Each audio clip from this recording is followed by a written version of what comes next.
ಎಲ್ರಿಗೂ ನಮಸ್ಕಾರ. ಯಾರೆಲ್ಲ ಹೊಸ್ದಾಗಿ ಅಡಿಕೆ ತೋಟ ಮಾಡಬೇಕು ಅಂದ್ಕೊಂಡಿದ್ದೀರೋ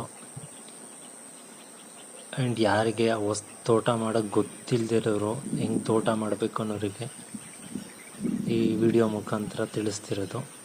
ಏನಂದರೆ ಆ್ಯಕ್ಚುಲಿ ನಮಗೂ ಏನೂ ಗೊತ್ತಿರಲಿಲ್ಲ ಹೊಸ್ದಾಗಿ ತೋಟ ಮಾಡಬೇಕಾದ್ರೆ. ನಾವು ತೋಟ ಮಾಡಿ ಈಗ ಆಲ್ಮೋಸ್ಟ್ 1 ಇಯರ್ ಮೇಲೆ ಆಗ್ತಾ ಬಂತು.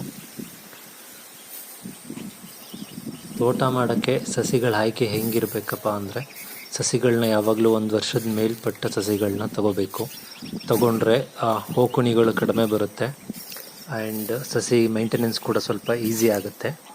1 ವರ್ಷದ ಒಳಗಪಟ್ಟ ಸಸಿಗಳು ತೊಗೊಂಡ್ರೆ ತೊಂದರೆ ಏನಿಲ್ಲ, ಬಟ್ ಮೇಂಟೆನೆನ್ಸು ಜಾಸ್ತಿ, ಹೂಕುಣಿಗಳು ಜಾಸ್ತಿ ಬರುತ್ತೆ.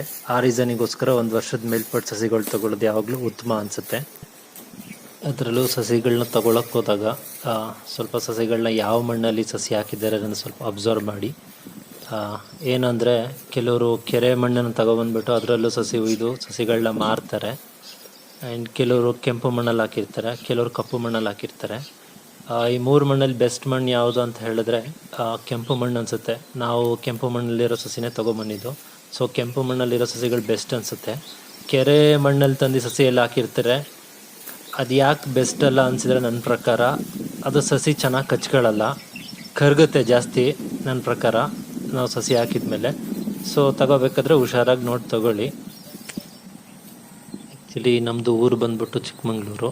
ನಾವು ಇಲ್ಲೇ ಲೋಕಲಲ್ಲೇ ಸಸಿ ತೊಗೊಂಡಿದ್ದು. ನಾವು ಸಸಿ ಹೆಂಗೆಂದರೆ ಕೆಂಪು ಮಣ್ಣಿನ ಸಸಿ ತೊಗೊಂಡಿದ್ದು. ಒಂದು ಸಸಿಗೆ 28 ರೂಪೀಸ್ ಬಿದ್ದಿದೆ. ಸೊ ಚೆನ್ನಾಗಿರೋ ಸಸಿ ಸಿಕ್ಕಿದೆ. ಆಲ್ಮೋಸ್ಟ್ ಆಲ್ ನಾವು ಒಂದು 400 ಸಸಿ ಹಾಕಿದ್ವಿ. 400 ಸಸಿಲಿ 1 ವರ್ಷಕ್ಕೆ ಹೆಚ್ಚು ಕಡಿಮೆ 10 to 15 ಓಕುಡಿ ಬಂದಿರ್ಬೋದು.